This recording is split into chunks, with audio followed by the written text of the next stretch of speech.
कभी भगवान को सुलाती है, कभी उठाती है, कभी रोटी सब्जी खिलाती है। भगवान कहीं खाते हैं क्या? ये कुछ जाना पहचाना ही सवाल लग रहा है ना, या फिर बातें लग रही हैं ऐसी? आपने भी सुना ही होगा, मैंने सुना है कई बार।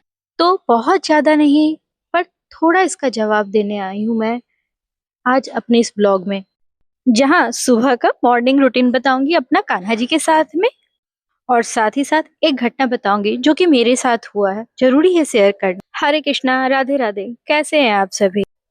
आज है दिन बृहस्पतिवार का, और मैंने सुबह सुबह कान्हा जी को उठा करके गुनगुना पानी पीने के लिए दिया, और फिर कंबल उड़ा के मैंने बैठा दिया। तब तक मैंने साफ सफाई करी, पूजा का बर्तन धोया। जब वो छोटे बाल रूप में होते हैं तो बस उठा करके हम स्नान नहीं करा सकते। उसके बाद जब मैंने इनको स्नान कराया तो गुरुवार है तो पीले पीले वस्त्र पहना करके इनका श्रृंगार किया। आप बताओ कैसे लग रहे हैं, कितनी प्यारी लग रही है राधा रानी और कान्हा जी? कमेंट सेक्शन में बताना। मैं बहुत हैवी श्रृंगार नहीं करती, जब मुझसे जितना हो पाता है मैं कोशिश करती हूँ उनका श्रृंगार करने का, क्योंकि मेरा तो मानना ये है, भाव से श्रृंगार करो, भाव से पूजा करो, भाव में श्रद्धा रखो। बाकी लड्डू गोपाल तो ऐसे ही बहुत प्यारे हैं। तुलसी जी और सूर्य नारायण जी को जल देने के बाद मैंने सरहर की लकड़ी, कपूर, लौंग चला करके आग तापने के लिए मैंने कान्हा जी के पास में रखा। कथा पर ही विष्णु भगवान जी का पूजा किया, उनको चना गुड़ मुनक्के का भोग लगाया, फिर आरती करी। भगवान के बाद मैं उनको भी याद करती हूँ जो कि हमें छोड़ के चले गए हैं, और उनका साथ हमारे लिए बहुत ज्यादा ही जरूरी। दूध में उबाल आ गई थी तो ठंडा होने के लिए मैंने रख दिया, और अब मैं भोग लगाऊंगी। तो हल्के फुल्के फुल्का बनाया मैंने, जैसा कि सर्द का दिन है तो दूध, रोटी और गुड़ मिला करके मैंने भोग लगाया कान्हा जी को, राधा रानी जी को, और गुनगुना पानी दिया। भगवान के बाद मैं उनको भी याद करती हूँ जो कि हमें छोड़ के चले गए हैं, और उनका साथ हमारे लिए बहुत ज्यादा ही जरूरी था।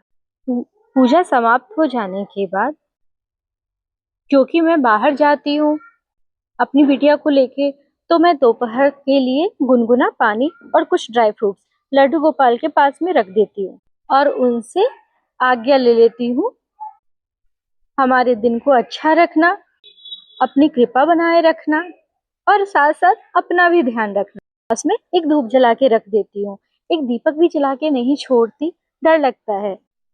आसन उठा के अब प्रसाद ग्रहण कर लिया। अब आए किचन में। किचन में एक धूप जला करके साथ में रख लिया, ताकि आगे का काम करने में थोड़ा पॉजिटिव वाइब्स आए। वो कुछ हो जाने के बाद फिर मैं जल लेती हूँ, अपने पूर्वज के पास रखती हूँ, फिर मैं एक गिलास में लेके गुनगुना पानी पीती हूँ, चाय नाश्ता लेती हूँ, उसके पहले प्रसाद भी ग्रहण करती हूँ। तो फिर अब आई बात जो आस पड़ोस के कुछ लोग बोला करते हैं, घर में नहीं, बहुत शॉर्ट में बताऊंगी। कुछ बहुत बड़ी दुर्घटना होने वाली थी।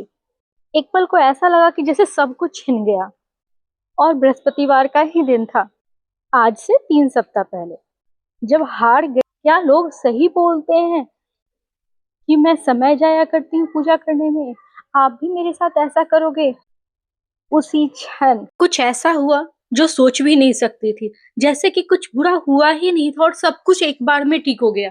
उसके बाद मैं अपनी बेटी सुगम को गले लगा के रोड पर ही बहुत जोर जोर से रोई थी, जोर जोर से, और फिर मेरे भगवान को थैंक यू भी बोला।